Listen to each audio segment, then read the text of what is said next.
Praise lord. దేవునికి స్తోత్రం.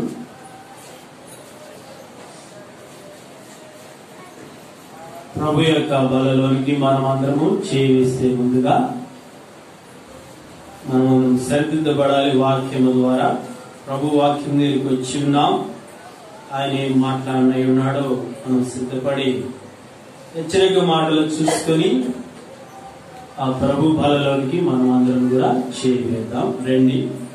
మొదటి పేతురు రాసిన పత్రిక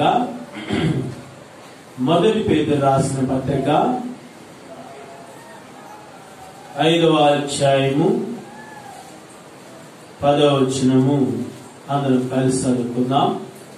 మొదటి పేతురు రాసిన పత్రిక 5వ అధ్యాయము 10వ వచనము అందరం కూడా కలిసి చదువుకుందాం. తన నిత్య మహిమకు క్రీస్తునందు మిమ్మల్ని పిలిచిన సర్వకృపానిధి దేవుడు కొంచెం కాలం మీరు శ్రమపడిన పిమ్మట తానే మిమ్మల్ని పూర్ణులుగా చేసి స్థిరపరిచి బలపరచును. మరొకసారి చదువుకుందాం. అందరం కలిసి తన నిత్య మహిమ క్రీస్తునందు మిమ్మల్ని పిలిచిన సర్వకృపానిధి దేవుడు. చాలండి. పేతురు భక్తుడు సంఘానికి పత్రికను రాస్తూ మొదటి పత్రిక ఆయా ప్రాంతాలలో చెదరి ఉన్న దేవుని విశ్వాసులైన వారికి ఈ మాటలు, హెచ్చరిక మాటలు, బలపరచబడే మాటలు, స్థిరపరచబడే మాటలు పౌలు భక్తుడు గాని పేతురు భక్తుడు గాని వీళ్ళందరూ కూడా శిష్యులందరూ కూడా రాయటం జరిగింది. ఇక్కడ మనం చదివితే మొదటి పేతురు 5:10 తన నిత్య మహిమకు క్రీస్తునందు మిమ్మును పిలిచిన సర్వకృపానిధి దేవుడు. తన అంటే దేవుడు. నిత్య మహిమకు క్రీస్తునందు ఎవరు పిలిచాడు చెప్పండి? మనలను పిలిచాడు. దేని కొరకు పిలుచుకున్నాడు? దేని కొరకు పిలుచుకున్నాడంటే అక్కడ నిత్య మహిమ అంటే నిత్యము మన ద్వారా మహిమ పరచబడాలి. దేవుడు మన ద్వారా ఆయనకు మహిమ రావాలి. అది ఎప్పుడు? ఒక నెల, ఒక సంవత్సరము, కొంతకాలము తర్వాత కాదు. కానీ ఎప్పుడంట? మనం బ్రతికినంత కాలము ప్రభు అయిన యేసుక్రీస్తు వారు వచ్చేంత వరకు నిత్య మహిమ అంటే నిత్యము ఆయన మహిమ పరుస్తూనే ఉండాలి మనం భూమి మీద. ఆయన ఎప్పటి వరకు చెప్పండి? చనిపోయేంత వరకు మనము, లేకపోతే ఆయన వచ్చేంత వరకు నిత్యము మన ద్వారా మహిమ రావాలి. దాన్నే నిత్యమైన మహిమ. మన పోకడ ఆయన రాకడ. ఈ మధ్య కాలంలో నిత్యం రక్షింపబడిన నాటి నుంచి ఈనాటి వరకు, రేపటి దినాలు, భవిష్యత్తు దినాల వరకు, చనిపోయేంత వరకు, మంచు మీద పడేంత వరకు, లేకపోతే మంచు మీద పడినా ప్రాణం పోతున్న సమయంలో కూడా, యేసుక్రీస్తు వచ్చిన సమయంలో కూడా మన ద్వారా మహిమ రావాలని ఆయన కోరుకుంటున్నాడు. కాబట్టి ఒకసారి ఎఫెసీయులకు రాసిన పత్రిక 3వ అధ్యాయం 21వ వచనం చదువుకుందాం. ఎఫెసీయులకు రాసిన పత్రిక 3వ అధ్యాయం 21వ వచనం. అడుగు వాటన్నిటికంటేను, ఊహించు వాటన్నిటికంటేను అత్యధికంగా శక్తిగా దేవునికి క్రీస్తు యేసు మూలముగా సంఘములో తరతరములు సదాకాలము ఎవరికి మహిమ కలగాలంటే దేవునికి.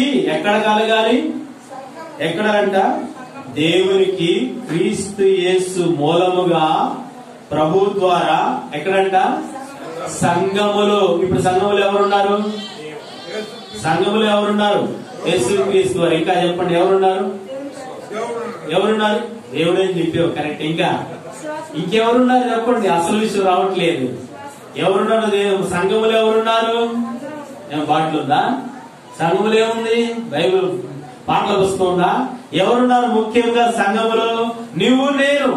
సంఘములు ఉంటున్న విశ్వాసులు, సంఘములో ఉంటున్న వారందరూ కూడా దేవునికి మహిమ రావాలని దేవుని ఆశ, దేవుని సంకల్పమై ఉన్నది. కాబట్టి ఇక్కడ క్రీస్తు మూలంగా సంఘములో తరతరములు సదాకాలము మహిమ కలుగునుగా. అంటే నీ ద్వారా, నా ద్వారా, ప్రతి విశ్వాసి ద్వారా, ప్రతి మనుష్యుని ద్వారా సంఘములో ఆయనకి సదాకాలము నిరంతరము మహిమ కలగాలని దేవుని ఉద్దేశమై ఉన్నది. ఇంకా వాక్యం ఏం చెప్తున్నాయో ఒకసారి చూద్దాం. 2వ పేతురు రాసిన పత్రిక 3వ అధ్యాయం 18వ వచనం. 2వ పేతురు రాసిన పత్రిక 3వ అధ్యాయం 18వ వచనం చదవండి. మన ప్రభువును రక్షకునైన యేసుక్రీస్తు అనుగ్రహించు కృప యందును జ్ఞానమందును అభివృద్ధి పొందుడి. ఆయనకు ఇప్పుడును యుగాంత దినం వరకును మహిమ కలుగును గాక. ఆయనకు, దేవునికి, క్రీస్తు వారికి, మన ప్రభు అయిన యేసు క్రీస్తు వారికి ఇప్పుడును అంటే ఎప్పుడు? ఇప్పుడును, తర్వాత యుగాంత దినం వరకు, ఈ రోజు వరకు, ఈ రోజు నిలబడిన దినం వరకు, ఈ రోజు వరకు దేవుని సన్నిధికి వచ్చిన, రేపైతే రేపటి వరకు, ఆ తర్వాత భవిష్యత్ దినాలలో, ముందు దినాల్లో కూడా యేసు క్రీస్తు వారికి మన ద్వారా మహిమ కలగాలని వాక్యం సెలవిస్తుంది. కాబట్టి సంఘంలో ఉంటున్న వారు సదాకాలం యుగాంత దినం వరకు, మనం చనిపోయినా మన తరం వారు ఆయనను స్తుతిస్తూనే ఉంటారు. ఆయనకు మహిమ కలుగుతానే ఉంటది. కాబట్టి మహిమ రావాలి. కాబట్టి ఇక కీర్తనాకారుడు ఏమన్నాడు? కొత్త నిబంధనలు మనం చూస్తే ఇప్పుడు కీర్తనాకారుడు ఆయన ఒక మాట చెప్తున్నాడు. 115వ కీర్తన 1వ వచనం. ఆయన ఏమంటున్నాడు? కీర్తనాకారుడు చెప్తున్నాడు 115 1వ వచనం. మాకు కాదు యెహోవా, మాకు కాదు, నీ కృపా సత్యమును బట్టి నీ నామమునకే మహిమ కలుగును గాక. ఏమన్నాడు కీర్తనాకారుడు? దావీదు ఏమంటున్నాడు? మాకు కాదు యెహోవా, మాకు కాదు, మాకు కాదు నాయన మహిమ రావాల్సింది. మరి ఎవరికి రావాలి? నీ కృపా సత్యమును బట్టి నీ నామమునకే, అంటే మా ద్వారా నీ నామమునకే మహిమ కలగాలి. నీ కృపా సత్యం బట్టి మాకు మాకు మాకు మహిమ వద్దు, మాకు ఘనత వద్దు, మాకు మహిమ రావాలని మేము కోరుకోవట్లేదు, కానీ నీకే రావాలని, మా ద్వారా నీకు మహిమ కలగాలని నాయనని దావీదు చెప్తూ వస్తున్నాడు. కాబట్టి దీన్ని బట్టి ఏంటంటే, ఈ యొక్క వచనాలను బట్టి దేవునికి తప్పనిసరిగా మనల్ని ఎందుకు పిలుచుకున్నాడంటే నిత్యము ఆయనకు మహిమ రావాలి. ఎవరి ద్వారా చెప్పండి? ఎవరి ద్వారా రావాలి? జంతువుల ద్వారా దేవుడు కోరుకోట్ల మహిమ, ప్రకృతి ద్వారా దేవుడు కోరుకోట్ల మహిమను, సూర్య చంద్ర నక్షత్రం ద్వారా మహిమను కోరుకోవట్లేదు, కానీ భూమి మీద పుట్టించిన ప్రతి విశ్వాసి ద్వారా మహిమ రావాలని ఆయన కోరుకుంటున్నాడు. ఆ మహిమ రావాలంటే మనం చేయవలసిన కొన్ని పనులు ఉన్నాయి. ఆయనకి నిత్యము మహిమ రావాలా? ఒక నెల వరకు, 2 నెలల వరకు, లేకపోతే 6 నెలలు మందిరానికి వచ్చి, లేకపోతే ఒక 2-3 సంవత్సరాలు వచ్చి మహిమ తీసుకొచ్చి ఆపేద్దామా? మహిమ ఎప్పటి వరకు అంట? దానికి ఫుల్ స్టాప్ కామాలే. మన ద్వారా నిత్యము మహిమ పరచుకోవాలి. నిత్యము మహిమ పరచుకోవాలంటే నిత్యము చేయవలసిన పనులు ఉన్నాయి. ఎప్పుడంట? నిత్యము చేయవలసిన ఆ పనులు చేస్తేనే అప్పుడు ఆయన నిత్యము మహిమ పరచబడతాడు. మన ద్వారా మహిమ పరచబడాలంటే మొదటిగా చేయవలసిన పని, మొదటిగా చూద్దామండి. మత్తయి సువార్తలో 5వ అధ్యాయము 16వ వచనము. మత్తయి సువార్త 5వ అధ్యాయము 16వ వచనం. మనుషులు మీ సత్క్రియలను చూచి పరలోకమందున మీ తండ్రిని మహిమపరచునట్లు వారి ఎదుట మీ వెలుగు ప్రకాశింపనీయుడి. మీ సత్క్రియలను చూచి పరలోకమందున మీ తండ్రిని, ఇతరులు గాని నీవు గాని ఆయనను మహిమపరచబడాలంటే నిత్యం ఏం చేయాలంటే నిత్యము సత్క్రియలు కనపరచాలి దేవునికి. ఏం చేయాలంటే మొదటిగా నిత్యము సత్క్రియలు ఉండాలి. ఈ రోజున్న సత్క్రియ రేపు మారిపోతే సత్క్రియ పోయి చెడు క్రియ వచ్చింది అనుకోండి, నిత్యం ఆయన్ని మహిమపరచ, సత్క్రియల ద్వారా దేవుని మహిమపరుస్తున్నాడు. అంటే సత్క్రియలు చేస్తే ఏంటంటే ఆయనకి ఏమొస్తున్నట్లు లెక్క? ఆయనకు మహిమ. ఆరాధన చేస్తున్నా ఆ ఆరాధన మహిమ వేరు, ఇది క్రియారూపంగా చేస్తున్న మహిమ. ఇది కావాలని ఆయన కోరుకున్నాడు, రెండూ కావాలని కోరుకున్నాడు. ఆత్మతో సత్యముతో ఆరాధిస్తే ఆరాధన ఆయన స్వీకరిస్తున్నాడు, ఆయన మహిమ పరచబడ్డంటే మన ద్వారా. అలాగే క్రియారూపముగా కూడా దేవుడు కోరుకున్నాడు. ఏంటంటే క్రియారూపముగా సత్క్రియలు చేయడం ద్వారా, సత్క్రియలు కలిగిన జీవితాంతం వరకు రక్షణ పొందిన నాటి నుంచి ఈనాటి వరకు, రేపటి దినాల వరకు, భవిష్యత్ దినాల వరకు, చనిపోయేంత వరకు కూడా నిత్యము సత్క్రియల ద్వారా ఆయన మనం ఏం చేయాలి? మహిమ పరచాలి. సత్క్రియ నీ దగ్గర ఉందా? సత్క్రియలు కనబడుతున్నాయా లేవా? జ్ఞాపకం చేసుకో. సత్క్రియలు ఉంటేనే దేవుని మహిమపరుస్తాం. సత్క్రియ లేకపోతే దేవుణ్ణి మహిమపరచబడలేము. మహిమపరచడానికి అవకాశం ఉండదు. కాబట్టి సత్క్రియల ద్వారా, ఏంటా సత్క్రియలు అంటే, ఒక ఆమె ఆ సత్క్రియలు చూపిస్తూ చనిపోయింది. చనిపోయిన తర్వాత పేతురు ఎక్కడో ఉన్నాడు. ఇక పిలిపించడానికి రెడీగా ఉంటే తొందరగా రమ్మని. ఎవరు ఆ పేరు తెలుసు? ఎవరండి? ఎవరు? తబిత. ఇంకా ఇంకో పేరేంటి? దొరక. ఏంటి ఆమె చేసిన కార్యం ఏంటంటే, ఆమె బ్రతికించబడాలని వారందరూ కూడా ఆ శవం దగ్గరికి పేతురు భక్తులు రావాలని చూస్తూ ఉన్నారు. అపోస్తల కార్యములు 9వ అధ్యాయం 36వ వచనం చదువుకున్నాం. అపోస్తల కార్యములు 9వ అధ్యాయం 36వ వచనం. మరియు ఉప్పేలో తబిత అను ఒక శిష్యురాలు ఉండెను. ఆమెకు భాషాంతరమున దొరక అని పేరు. ఆమె సత్క్రియలను ధర్మకార్యములను బహుగా చేసి ఉండెను. ఆ దినములందామె కాయలాపడి చనిపోగా వారు శవను కడిగి మేడగదిలో పరుండబెట్టిరి. కాబట్టి ఇక్కడ దేవుని బిడ్డలారా, సేవకుడు రావాలి కాబట్టి ఆ సేవను కడిగిన తర్వాత, కడిగి వేసి ఆ బాక్సులు పెట్టిన తర్వాత ఆయన వస్తే ఆ మంచు మీద పెట్టిన తర్వాత ఆ యొక్క పేతులకి వర్తమానం పంపించడం జరిగింది. ఇప్పుడు ఆమె చేసిన పనులు ఏంటంటే, మొదటి వచ్చిన ఆ 36వ వచనంలో, మరియు ఉప్పేలో తబితాను శిష్యురాలు ఉండేను. ఆమెకు భాషాంతరమున దొరక అని పేరు. ఆమె సత్క్రియలను ధర్మకార్యములను బహుగా. దొరక అంటే అర్థం ఏంటి చెప్పండి? అక్కడ లేడీ, ఒక లేడీ వలె ఏమో పని చేస్తూ వస్తుంది. లేడీ ఎలా ఉంటది? ఏం చేసింది లేడీ చెప్పండి? ఎలా పరిగెత్తింది లేడీ? కుందేళ్ళకి చిన్న పరిగెత్తిందా? తాబేళ్ళకి పరిగెత్తిందా? ఎలా పరిగెత్తి లేడీ? ఎలా పరిగెత్తి చెప్పండి? మహా చురుకుగా పరిగెత్తింది. ఎంతో ఫాస్ట్, తీవ్రత.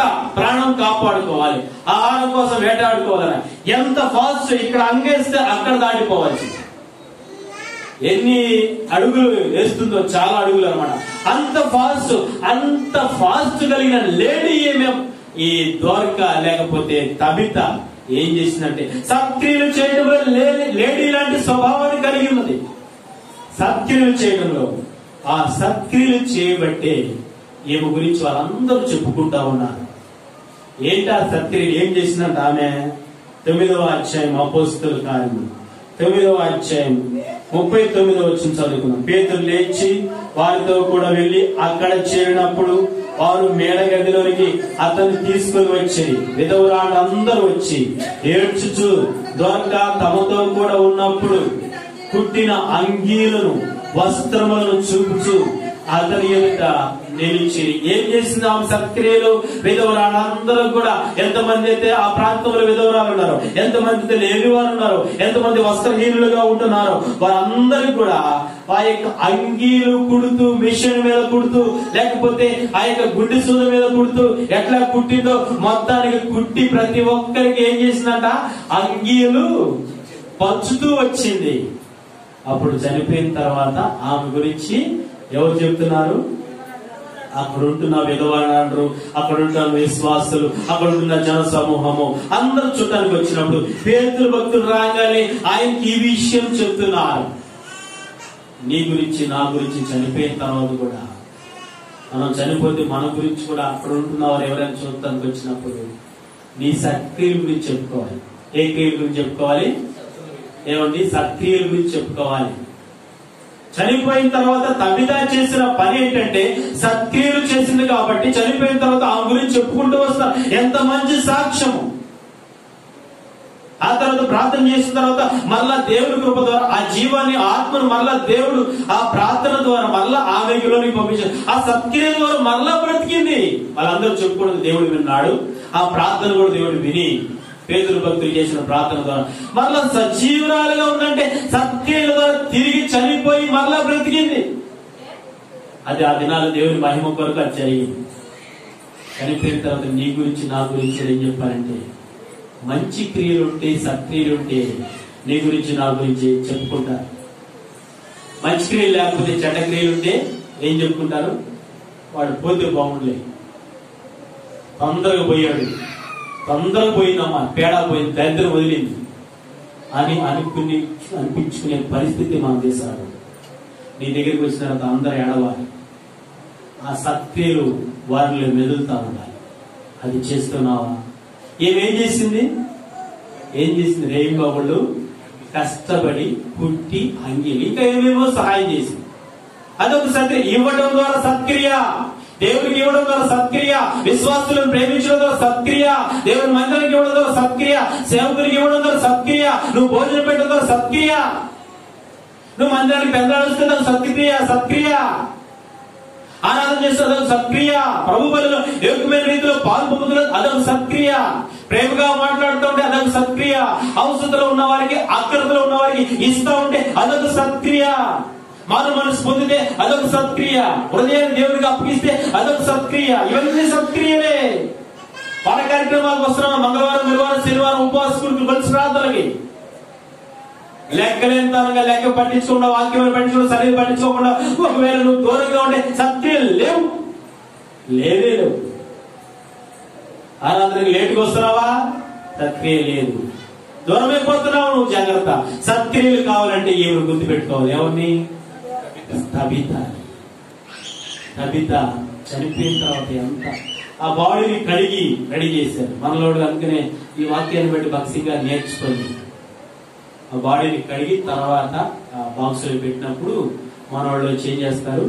ప్రార్థన చేసి వాక్యం చెప్పి ఆమె గురించి సాక్ష్యం. ఇప్పుడు ఈ బాడీని కడిగిన తర్వాత సాక్ష్యం చెప్పారు లేదు, వాళ్ళు అందరూ చెప్తున్నారు.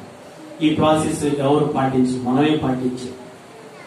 అంత అడవులు అయిపోయిన తర్వాత ఆ బాడీని అప్పుడప్పుడు కడిగి అప్పుడు అడవులు తీసుకెళ్లిపోతాం. కానీ మనమైతే మన సహవాసం ఏం చేస్తాం?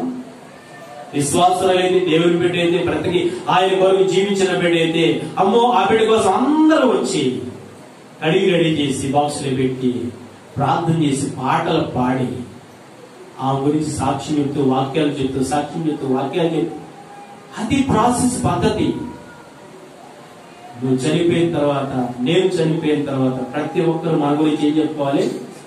సాక్ష్యం చెప్పండి. ఇప్పుడు నువ్వు సాక్ష్యం క్రియలు బాగున్నాయి కాబట్టి, మంచి క్రియలు ఉన్నాయి కాబట్టి సాక్ష్యము. కాబట్టి భగత్ సింగ్ గారు చనిపోయిన తర్వాత ఏమొచ్చింది? ఇంద్రధనుసు. ఆయన చనిపోయిన తర్వాత ఆ క్షణము భూకంపము ఆ ప్రాంతంలో అదిరిందంత. ఆ తర్వాత ఆయన చనిపోయిన తర్వాత ఆయన తీసుకెళ్ళినప్పుడు ఏమొచ్చినాయి? ఇంద్రధనుసు వచ్చిన తర్వాత ఏమి వెళ్ళిపోతున్నాయి? పావురపు గుట్టలుగా తెల్లని పావుర ఆకారం గల పావురాలన్నీ ఎగురుతూ వెళ్ళాయి ఆయన వెళ్ళేటప్పుడు. ఇంత వీడ్కోలు, మహానుభావుడు వెళ్ళిపోయాడు, ఇతనికి వీడ్కోలు పలుకుతున్నాం అని మనుషులతో పాటు పక్షులు కూడా వీడ్కోలు పలికిరి అంట. నువ్వు నేను చనిపోతే కనీసం కుక్కైన మురిగింది లేదు, కుక్కైన క్యాకేసింది లేదు. యాక్టర్ చనిపోతే కుక్క పెద్ద గరుస్తున్నాడు. శ్రీదేవి చనిపోయింది, ఇంట్లో ఉన్న కుక్క ఏడుస్తుంది. ఏంది అప్పటి వరకు తిరుగుతున్నాయమే, మంచాన పడదు ఏందని దానికి ఆశ్చర్యం వేసి దానికి ఏం అర్థం కాలేదు, కేకలేస్తుంటారు. మంచితనాన్ని బట్టి నీ దగ్గర మంచి క్రియలు ఉంటే నలుగురు చెప్తారు, చెడ్డ క్రియలు ఉంటే వాడి గురించి మాట్లాడుకోవాలి. అనవసరం మాట్లాడుకోవడం దండగా.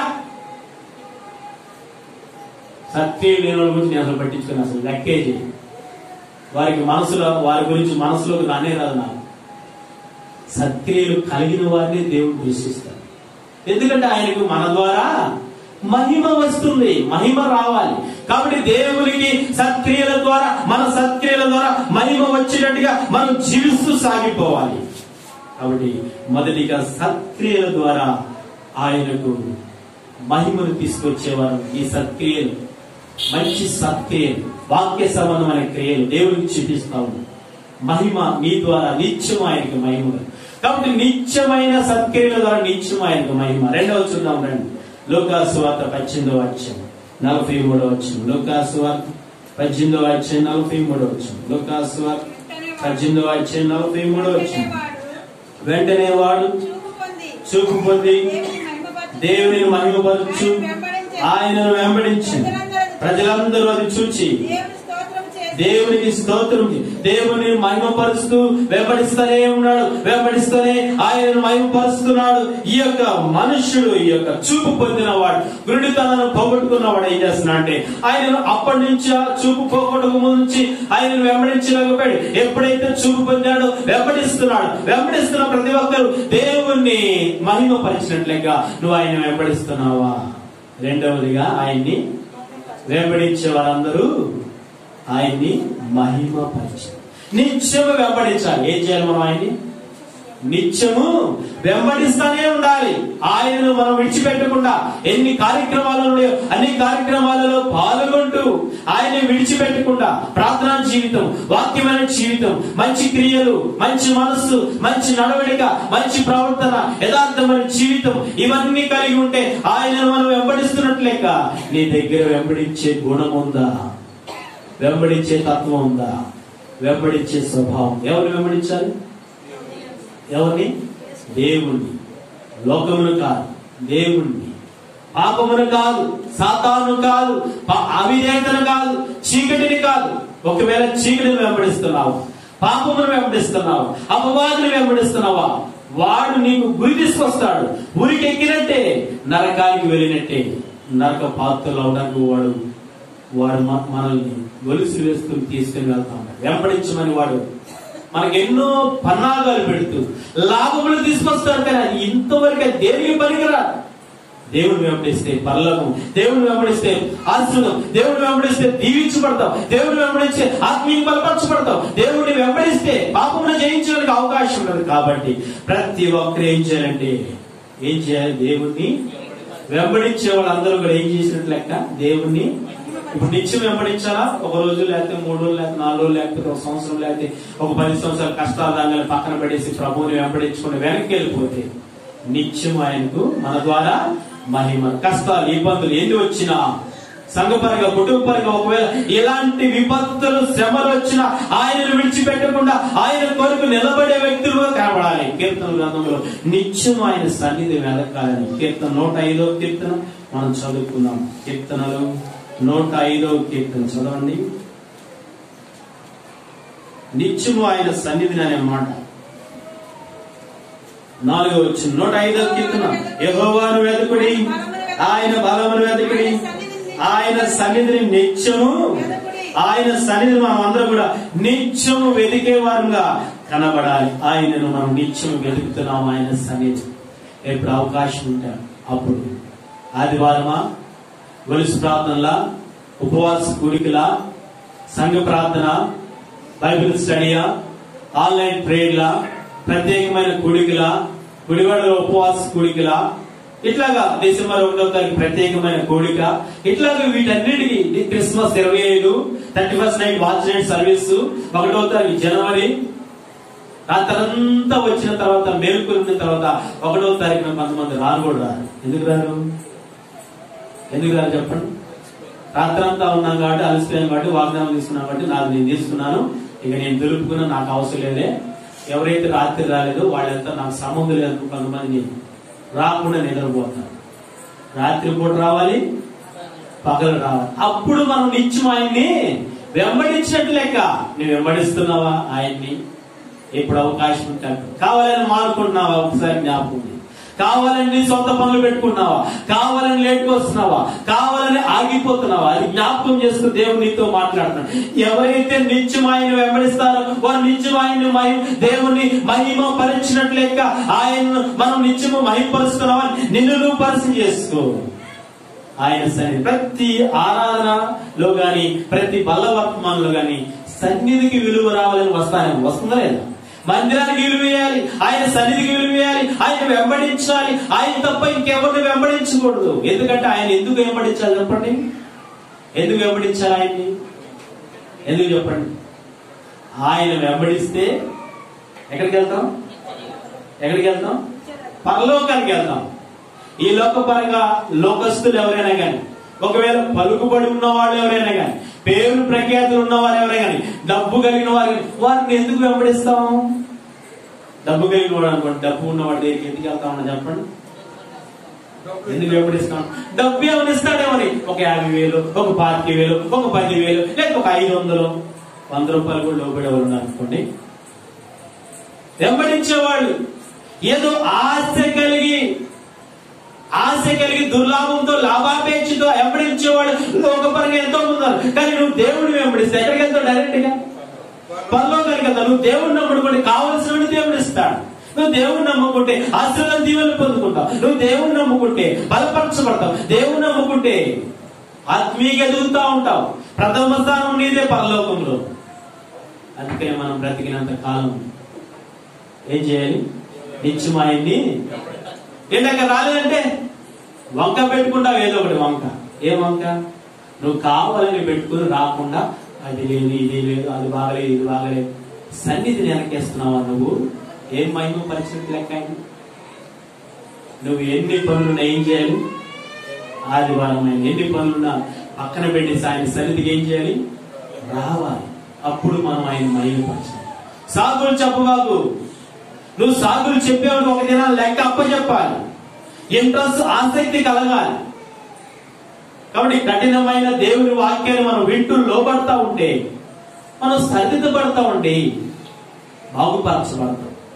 దేవుని సన్నిధిలో ఎదిగే వారుగా ఉంటున్నాం మనం అందరం. నువ్వు వస్తా ఉంటే, మందిరానికి వస్తా ఉంటే, ఆయన సన్నిధిని కలిగి ఉంటే, నిత్యం వెంబడిస్తా ఉంటే నువ్వు ఎదుగుతావు.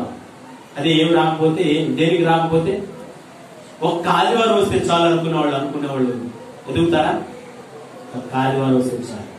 ఇక మిగతా వారి కార్యక్రమాలు ఏంటి, నెలవారికి జరుగుతున్న కొడుకులు ఏంటి, కుటుంబ ప్రార్థనలు ఏంటి? కాబట్టి ఆయన సన్నిధిని కలిగి ఉండాలి. అలాగే డిసెంబర్ లో కూడా ప్రారంభం నుంచి చివరి వరకు కూడా ప్రతి గృహంలో సువార్త కూడికలు పెట్టాలనే ఆలోచన. ఆ సన్నిధి నా ఇంట్లో కూడా పెట్టాలని ఎవరైతే పరితపిస్తారో వాళ్ళు ముందుకు వస్తారు. వాళ్ళ ఇంట్లో పెడతారని నాకెందుకు, నేను కూడా అక్కడికి వెళ్తాను, నేను పడి నా ఇంట్లో పెట్టుకో అనుకుంటావా? అనుకుంటే నీకు సన్నిధి మీద ఇంట్రెస్ట్ లేదు, ఆసక్తి లేదు అనమాట. ఉద్యోగం ఉండాలి, వాక్యం కొరకు, సన్నిధి కొరకు. ఈ సన్నిధి నీ ఇంట్లో కూడా ఉండాలి. ఎప్పుడైతే ఎక్కడైతే ఏ ఇంట్లో వాక్యము వెదజల్లబడుతుందో అక్కడ ఏం పారిపోతుంది చెప్పండి? ఏం కలుగుతుంది? చీకటి పారిపోయి ఏం కలుగుతుంది? వాక్యపు వెలుగు, వాక్యము ద్వారా వెలుగుతో నింపబడుతుంది. ఇంకా దేవుని పెట్ట దేవుని సన్నిధికి ప్రియారిటీ ఇవ్వాలి. ఆయన నిత్యం ఆయన వెంబడించేవాడుగా కనబడాలి. ఆయన వెంబడించేవాళ్ళు ఎవరి స్వరం వింటారు? ఒకసారి యోహాను సువార్త 10:27 చదువుదాం. యోహాను సువార్త 10:27. యోహాను సువార్త 10:27 చదవండి. యోహాను సువార్త 10:27. నా గొర్రెలు నా స్వరము వినును, నేను వాటిని ఎరుగుదును. నా స్వరం వినే గొర్రెలు ఉన్నాయి, వినని గొర్రెలు కూడా ఉన్నాయని ఇక్కడ అర్థం. వినే గొర్రెలుగా ఉన్నావా, వినని గొర్రెలుగా ఉన్నావా? వినే గొర్రెల్లో మనం కూడా చేర్చబడి ఆయన స్వరాన్ని విని అన్నిటికీ రావాలి, అన్ని కార్యక్రమాలు పాల్గొనాలి. ఆయన స్వరము వినే బిడ్డలుగా ఉంటే ఆయన వెంబడిస్తాం. యేసుక్రీస్తు వారి స్వరం వింటున్నాం, మనమందరం వెంబడిస్తున్నాం ఆగిపోకుండా. నువ్వు ఆయన స్వరం వింటుంటే వెంబడిస్తున్నట్టు. వినట్లేదంటే, నీకు వినపడట్లేదంటే మధ్యలో ఎవరున్నట్టు లెక్క? సాతానుడు ఉండబట్టి వినట్లేదు, వినలేకపోతున్నావు, నీకు చూడొచ్చేసి దేవుడికి దూరం అయిపోతున్నావు, కార్యక్రమాలకు రాలేకపోతున్నావు.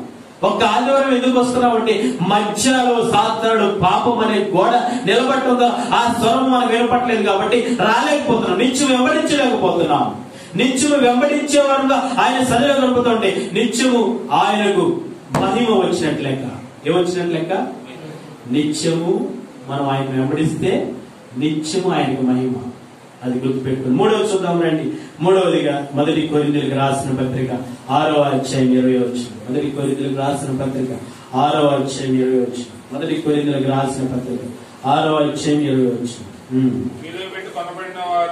విలువ పెట్టి కొనబడిన వారు కనుక మీ దేహముతో దేవుని మహిమపరచుడి. కాబట్టి ఇక్కడ కొరింథీయులకు రాసిన పత్రికలో మీరు విలువ పెట్టి కొనబడిన వారు కనుక ఏం చేయాలంట? మూడవదిగా దేహముతో నిత్యం ఆయన్ని మహిమపరచాలి. నీ దేహముతో ఆయన మహిమపరుస్తున్నావా? దేవుడు ఎందుకు ఇచ్చాడు ఈ శరీరాన్ని? ఇచ్చిన దేహాన్ని ఎవరికి సమర్పించుకోవాలి? దేవుడికి సమర్పించుకోవాలి. దేవుడి పనిలో, దేవుడి కార్యక్రమాలలో, దేవుడి పరిచయంలో, ఆరాధించడంలో, హృదయము ఆయనకి సమర్పించుకోవడంలో, చేతులు ప్రభు బలలో చేయకమైన రీతిలో పాలు పంపులు పొందడంలో దేవుణ్ణి ఆయనకు మనం అందరము కూడా ప్రతి ఒక్కరము ఈ దేహముతో దేవుడు నిత్యము మహిమపరిచేవారు. 6వ అధ్యాయం 15వ వచనం, మొదటి కొరింథీయులకు రాసిన పత్రిక 6వ అధ్యాయం 15వ వచనం. మీ దేహము క్రీస్తునకు అవయములై ఉన్నవి మీరెరుగరా? నేను క్రీస్తు యొక్క అవయములను తీసుకొని వేసి యొక్క అవయములుగా చేయుదునా? అత్యంత మాత్రమును తగదు. పౌలు భక్తులు చెప్తున్నాడు, చూడండి ఎంత చక్కగా చెప్తున్నాడు. మీ దేహములు క్రీస్తునకు ఏమై ఉన్నాయంట? అవయములై ఉన్నవి. నేను క్రీస్తు యొక్క అవయములను తీసుకొని వేసి యొక్క అవయములుగా, పాపమునకు గురి చేసే అవయములుగా ఉపయోగించుకుంటే నేను దౌర్భాగ్యుని, అది ఎంత మాత్రం తగదని నేను చేయను. ఏం చేస్తానంటే నాకు ఇచ్చిన ఈ దేహము దేవునికి ఉపయోగపడే అవయములుగా ఉండాలని పౌలు భక్తులు చెప్తున్నాడు. నీకు ఇచ్చిన అవయవాలన్నీ కూడా దేవునికి మహిమకరంగా ఉండేటట్టుగా మనం సాగిపోవాలి. నీ అవయవాలన్నీ తల నుంచి అరికాల వరకు ఇవ్వబడిన ప్రతి అవయవం ఏం చేయాలంటే దేవునికి మహిమకరంగా ఉండేటట్టుగా సాగిపోవాలి. 2వ కొరింథీయులకు రాసిన పత్రిక 5వ అధ్యాయం 9వ వచనం చదవండి. 2వ కొరింథీయులకు రాసిన పత్రిక 5వ అధ్యాయం 9వ వచనం. కావున దేహమందునను దేహము విడిచినను ఆయనకి ఇష్టలమై ఉండవాలని, దేహములో ఉన్నంత వరకు ఆయన ఇష్టలుగా మహిమపరచబడాలి ఆయనను. ఒకవేళ దేహమును విడిచినా వేరే ప్రాంతంలో అనగా పరలోక పట్టణంలో ఉన్నా గానీ ఆయనకి ఇష్టలుగా దేవుని మహిమపరుస్తూ ఉండాలి. దేహము లేకుండా అపవాది అక్కడ ఆత్మరూపిగా ఉంటున్నప్పుడు, పాటలు పాడుతూ దేవుని గణపరుస్తూ మహిమపరుస్తూ ఉంటున్నప్పుడు వాడికి ఒక ఆలోచన వచ్చింది. దేవుని కంటే మహా ఉన్నతమైన స్థానంలో సభాపరంగా కూర్చుండాలి, ఈ దేవదూతలందరూ కూడా నన్ను ఆరాధించాలి తనలో తాను అనుకుంటూ ఉంటున్నప్పుడు దేవుడు ఏం చేశాడు? అక్కడ పరలోకంలో వాడికి స్థానం లేకుండా ఏం చేశాడు? కాబట్టి దేహంలో ఉన్నంత వరకు దేవుని మాట వింటూ లోబడాలి, మహిమపరచాలి. ఆ తర్వాత చనిపోయిన తర్వాత పరదేశంలోకి వెళ్తాం మనం. ఈ దేహాన్ని విడిచి ఇది మట్టిలో పూర్తి చేయబడుతుంది, అది వెళ్ళిపోతుంది, అయిపోతుంది. తర్వాత ఆత్మరూపిగా ఉన్నప్పుడు అక్కడ కూడా మన మనసులు మారి వాళ్ళ వేలు చెరిపివేసి ఒక బృందాన్ని తయారు చేసుకుని సాతానులాగా ఒకవేళ మనం కూడా దేవుడికి వ్యతిరేకంగా జీవిస్తుంది. దేవుడు అక్కడ ఉంచడు. ఇక్కడ ఉన్నాయి ఎట్లా ఉండాలి? ఆయన్ని మహింపరచాలి దేహం. ఒకవేళ దేహం విడిచిపెట్టి ఆత్మలుగా దేవుడి స్థలానికి పరదేశంలోకి వెళ్ళినా పరలోక పట్టణం అక్కడ కూడా ఇష్టమైన రీతిగా మహిమపరిచే విధంగా ఉండాలి. కాబట్టి ఇక్కడ అక్కడ రెండు విధాలుగా ఒకే చోట. ఏమిటి ఇక్కడైతే ఉంటే అక్కడ చనిపోయిన తర్వాత అక్కడేంటి? ఆత్మరూపిగా ఉన్నప్పుడు ఒకవేళ అక్కడ కూడా సాతాను వస్తాడు, నీ మనసులో దోరుతాడు. ఆలోచన కలిగి వాడిని రానియకుండా దేవునికి లోబడుతూ ఇష్టపూర్వకంగా జీవిస్తూ మహిమపరచండి. చాలు. ఇక్కడున్నా ఎక్కడున్నా. అలాగే ఇంకా చెప్పుకోవచ్చు, ఉద్యోగంలో ఉన్నా, తర్వాత పంట పొలాల్లో ఉన్నా, ఆ తర్వాత దేహంలో ఉన్నంత వరకు, తర్వాత కుటుంబంలో ఉన్నా, వీధుల్లో తిరుగుతున్నా, ఏ ప్రాంతంలో ఉంటున్నా దేవుణ్ణి ఈ దేహము ద్వారా మహిమ పరుస్తూ ఉండాలి. అందుకోసమే దేవుడు ఈ దేహాన్ని ఇచ్చి ఈ దేహముతో దేవుడిని నిత్యము మహిమపరుస్తా ఉండాలి. నిత్యము దేవుని మహిమపరుస్తా ఉంటే ఆయనకి ఎంత సంతోషము. మూడవదిగా దేహముతో మహిమపరచాలి. నాలుగవదిగా చూద్దామండి. రోమీయులకు రాసిన పత్రిక 1వ అధ్యాయం 21వ వచనం చదువుకున్నాం. రోమీయులకు రాసిన పత్రిక 1వ అధ్యాయం 21వ వచనం. రోమీయులకు రాసిన పత్రిక 1వ అధ్యాయం 21వ వచనం. మరియు వారు దేవుని ఎరిగి దేవునిగా మహిమపరచలేదు, కృతజ్ఞతలు చెల్లింపును లేదు గాని తమ వాదముల యందు. కాబట్టి ఇక్కడ మూడవదిగా చూస్తే, నాలుగవదిగా చూస్తే వారు దేవుని ఎరిగి దేవునిగా మహిమపరచలేదు, దేవునిగా మహిమపరచలేదు. కాబట్టి దేవుణ్ణి ఎరిగి మందిరానికి వెళ్తూ వారి కార్యక్రమాల్లో పాల్గొంటూ ఆ తర్వాత ఆయన ఆరాధన చేస్తూ ఈ రోమా సామ్రాజ్యంలో రోమా పట్టణంలో ఉంటున్న వారందరూ కూడా ఎరిగినట్టే బైబిల్ పట్టుకొని వెళ్తున్నారు, కానీ దేవునిగా మహిమపరచలేదు. నువ్వు ఎరిగినట్టే ఎరుగుతున్నావు, పాటలు పాడుతున్నావు, మందిరానికి వస్తున్నావు, అన్ని కార్యక్రమాలు పాల్గొంటున్నావు, దేవునికి ఇస్తున్నావు, సేవకునికి ఇస్తున్నావు, అన్ని విధాలుగా ఉంటున్నావు, కానీ దేవునిగా మహిమపరచలేకపోతున్నావు. నాలుగవదిగా దేవునిగా మహిమపరచాలి. వాళ్ళు దేవుణ్ణి ఎరిగి ఆయనను దేవునిగా మహిమపరచలేదు. చదవండి మరొకసారి. ఏమన్నా మొదటి అధ్యాయం 21వ వచనంలో, మరియు వారు దేవుని ఎరిగి ఆయనను దేవునిగా మహిమపరచలేదు. ఎరిగినట్టే ఎరిగి మనం దేవునిగా ఎందుకు మహిమపరచలేదంటే వీళ్ళందరూ కూడా వీళ్ళు కొన్ని తప్పులు చేస్తున్నారు. ఏంటంటే ఎరిగిన వారు అని చెప్పుకుంటూ ఏం చేస్తున్నారంటే మొదటి అధ్యాయం 18వ వచనం చదువుకుందాం. దుర్నిశ్చిత సత్యమును అడ్డగించు మనుషుల యొక్క సమస్త భక్తిహీనత మీదను దుర్నీతి మీదను దేవుని కోపము పరలోకము నుండి బయలుపరచబడు. దేవుని ఎరిగిన వారు అని చెప్పుకుంటూ దేవునిగా ఎందుకు మహిమపరచలే అంటే వారిలో భక్తిహీనత కనబడుతుంది. అయ్యా నేను నిన్ను నమ్ముకున్నాను, నీ కొరకు బ్రతుకుతున్నాను అని ప్రార్థన చేస్తున్నారు. కానీ వారిలో ఏముందంటే భక్తిహీనత కనబడుతుంది. భక్తిహీనత ఉన్నవారు దేవుని మహిమపరచలేదు. తర్వాత దుర్నీతి పరులుగా జీవిస్తున్నారు. రెండవదిగా దుర్నీతి పరులుగా జీవిస్తూ సంఘంలో కనబడుతున్నారు. భక్తిహీనులుగా కనబడుతూ సంఘంలో కనబడుతున్నారు. అందుకని దేవునిగా మహిమపరచలేకపోతున్నారు. నీ దగ్గర దుర్నీతి లేదు, భక్తిహీనతపై దైవ భక్తి ఉంటే దేవునిగా మహిమపరుస్తాం. మొదటిది భక్తిహీనత, రెండవది దుర్నీతి, మూడవది 22వ వచనం, వారి అవివేక హృదయము అంధకార హృదయం. దేవునిగా ఎందుకు మహిమపరచలేదండి? అవివేక హృదయం, అంధకారమైన హృదయం. మూడవది అంధకారమైన హృదయం కలిగిన వారుగా ఉంటున్నారు. కాబట్టి దేవుని ఎరిగామని అందరికి చెప్పుకుంటూ అన్ని కార్యక్రమాలలో పాల్గొంటూ వేషధారులుగా జీవిస్తూ వస్తున్నారు. కాబట్టి దేవుని మహిమపరచలేదు. మూడవది అంధకార హృదయం. నాలుగవది తాము జ్ఞానులమని చెప్పుకొచ్చు బుద్ధిహీనులై ఉన్నారు. నాలుగవది. ఐదవది 24వ వచనం, ఈ హేతు చేత వారు తమ హృదయముల దురాశలను అనుసరించి. ఐదవది దురాశ.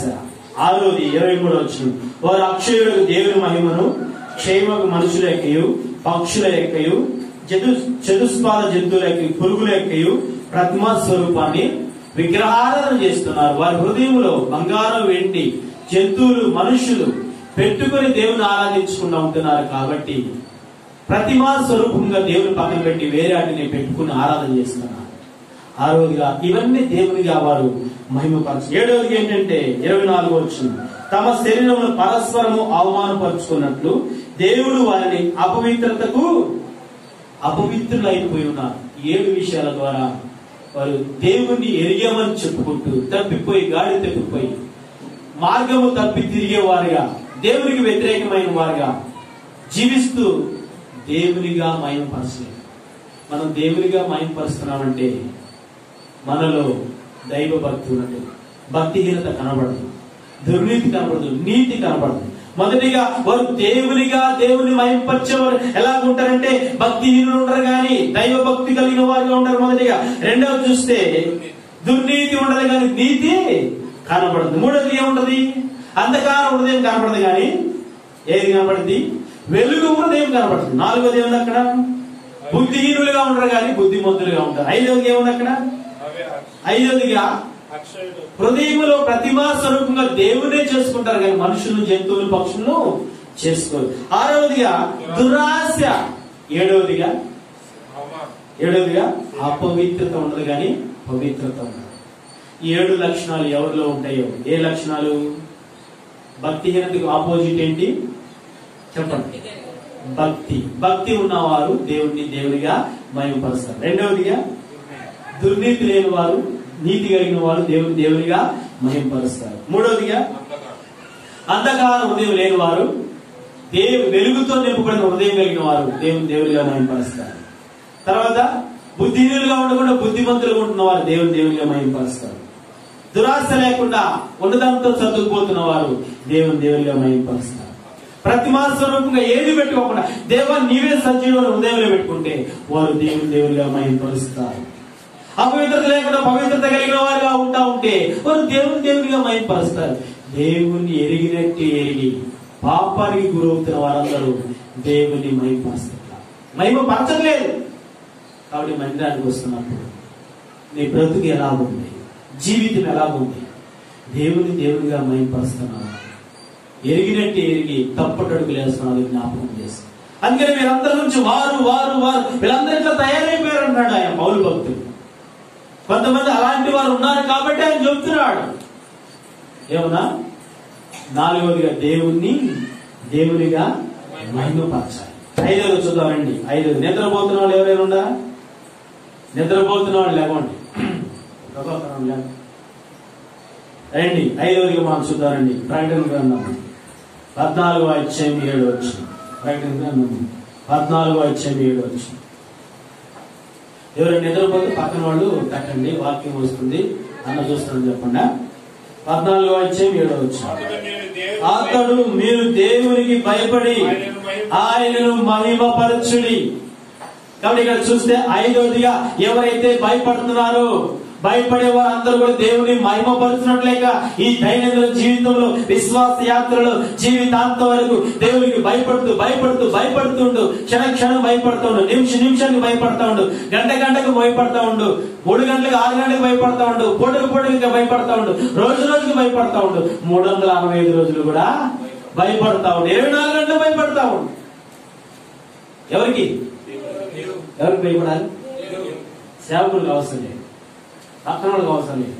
ఎవరికి భయపడాలి అంటే భయపడొద్దు అన్నాడు కాబట్టి లెక్కలేదు అనుకుంటారా? దేవుని మాట చెప్తూనే లేదు, దేవుని సంకల్పం ఆత్మీయంగా చెప్తాను మాట రాదు. కాబట్టి భయపడే ప్రతి ఒక్కరూ నిజంగా దేవుణ్ణి మహిమపరిచారు. నువ్వు మహిమపరుస్తున్నావు అంటే భయపడుతున్నావు. కనగడ వణికిపోవాలి. ఎవరికి? కనబడిన ఆయనకి భయపడితే మహిమ తీసుకొస్తున్నట్లు లెక్క. దేవుడు కనపడలేదు, ఆయన కనబడితే నేను మహిమపరుస్తాను, కనబడితే నేను భయపడతాను అంటావా? నీ దగ్గర విశ్వాసము లేనంటే నిజమైన విశ్వాసం కాదు. కాబట్టి విశ్వాసులమై దేవుని బిడ్డలుగా కొనసాగించబడుతూ భయపడే వారుగా ఉండాలి. ఎలా ఉండాలి మనం చెప్పండి? ఐదవదిగా మహిమ, నిత్యము ఆయనకు మహిమ రావాలంటే నిత్యము భయపడతా ఉండాలి. భయపడుతున్నామంటే మందిరానికి వస్తాం, భయపడుతున్నామంటే చాలా జాగ్రత్తగా జీవిస్తాం, భయపడుతున్నామంటే భలే మంచిగా మాట్లాడతాం, భయపడుతున్నామంటే తగు మాత్రంగా జీవిస్తాం, భయపడుతున్నామంటే ప్రవర్తన బాగుంటుంది, భయపడుతున్నామంటే సత్క్రియలు ఉంటాయి, భయపడుతున్నామంటే ఇస్తావు దేవునికి, భయపడుతున్నామంటే ముందుకు సేవకులు కానీ మందిరాలు కానీ ఇవ్వడానికి ముందుకు వస్తాం, భయపడుతున్నామంటే ఏకమైన రీతిలో పొందుతాం, భయపడుతున్నామంటే పశ్చాత్తాపడతాం. అబ్బా ఈ బల తీసుకున్నాను, రైతులను క్షమించండి అని భయపడుతూ ఏం చేస్తాం? పశ్చాత్తాపం. నువ్వు భయపడకపోతే పశ్చాత్తాపం లేదు, రానే రాదు అనమాట. కాబట్టి మనం నిత్యము పశ్చాత్తాపడుతూ సన్నిధపడుతూ భయపడుతూ యేసుక్రీస్తు రక్త ప్రోక్షణ ప్రభు బలిలో చేయాలి. 5 విషయాలు. నిత్య మహిమకు పిలిచిన మనలను, నిత్య మహిమకు పిలిచిన ఆ సర్వకృపాది దేవునికి నిత్యము మహిమ రావాలంటే 5 విషయాలు చెప్పాను. మొదటిగా నిత్యము సత్క్రియలు కలిగి ఉండాలి. రెండవదిగా నిత్యము దేవుణ్ణి వెంబడించాలి. మూడవదిగా నిత్యము దేహముతో మహిమపరచాలి, నిత్యము దేహముతో. నాలుగవదిగా నిత్యము చెప్పారా? మర్చిపోయారా? నిత్యము దేవునిగా మహిమపరచాలి. ఐదవదిగా నిత్యము దేవునికి భయపడుతూ ఉండాలి. 5 విషయాలు. నిత్యం ఆయన కృప రావాలంటే నిత్యము ఈ 5 విషయాలు ఇచ్చారు. ఇప్పుడు చెప్పండి మీరు, నేను ఇప్పుడు దానికి చెప్పాను కాబట్టి 5 విషయాలు. మొదటిగా చెప్పండి, నిత్యం ఏం చేయాలి? సొన్నాకి ఏం చేయాలి? నిత్యం ఏం చేయాలి? జ్యోతక్క నిత్యం ఏం చేయాలి? మొదటిగా మనవరమ్మ చెప్పాలి.